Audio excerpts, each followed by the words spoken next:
Hi there, final parts.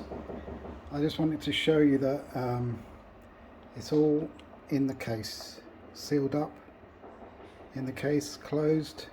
I've altered the feedback circuitry as well. There's my power supply giving out 9 volts. For some reason I must have pressed M2 or something in the second memory, and it was actually 15 volts when I was testing it. So this will take up to 15 volts, but 15 volts wasn't ideal for it. But there we go. I'll strum the guitar with one hand without chording it because I'm holding the camera. But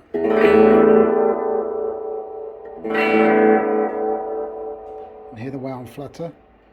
There's a feedback.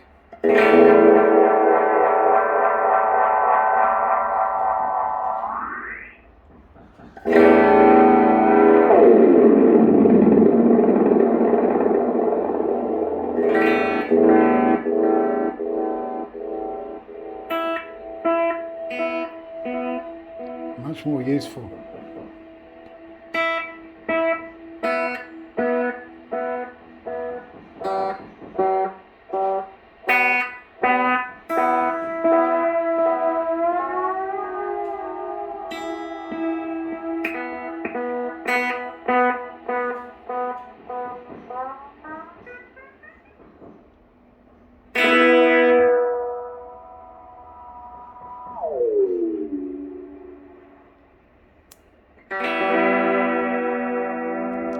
As you can hear, there's still wow and flutter on there, which the depth can be altered by the trimmer inside. I haven't switched it off because I think that sounds pretty good actually, as it is. So I've adjusted it in such a way that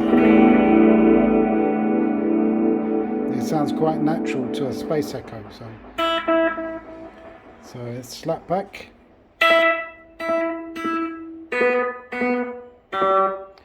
I adjusted the resistance to the delay time as well, so you get a longer delay and not so much of a quick look.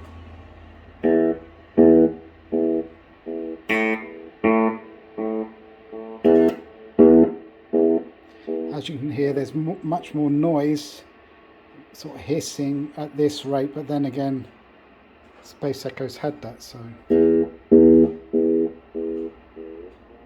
noise disappears completely about there.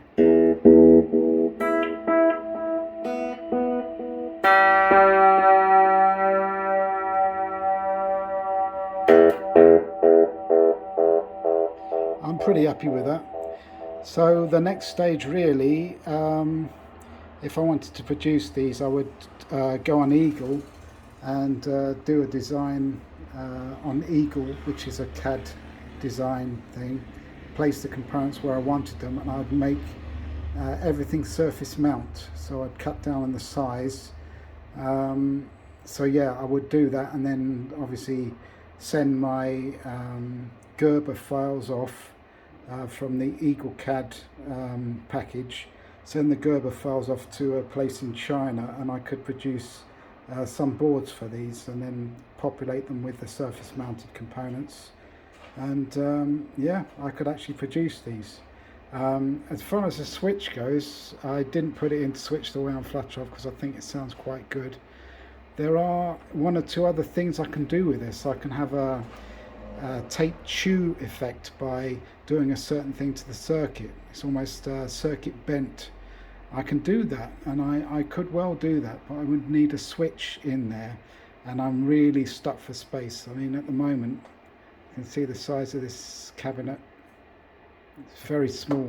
I might be able to jam a switch in there because that is quite cool, that chewed tape thing. So what you would do is you would press a button, and while you're having your finger on the button, it would sound like the tape's being chewed up by the machine, and it is a strange sort of a modulation type effect, which is pretty effective. But I don't know, perhaps if I get these circuits made in China and then populate them myself with SMD components, I will have more space inside the cabinet to do that. At the moment it's running on my bench power supply, but obviously it will run off a 9 to 12 volt adapter, I would say, even up to 15 volts. But the when it was, my power supply was set to 12 volts, it didn't, 15 volts. It did work, but the modulation was a bit screwy and a little bit more noisy. So I would say up to 12 volts, this would work fine. So you could use a DC adapter from 9 to 12 volts, and this would work fine. Alright, thanks very much for watching the final pedal. All I need to do now is put the graphics on there, spray the case, and there we go, it's ready to go. But this is the prototype. Thanks for watching.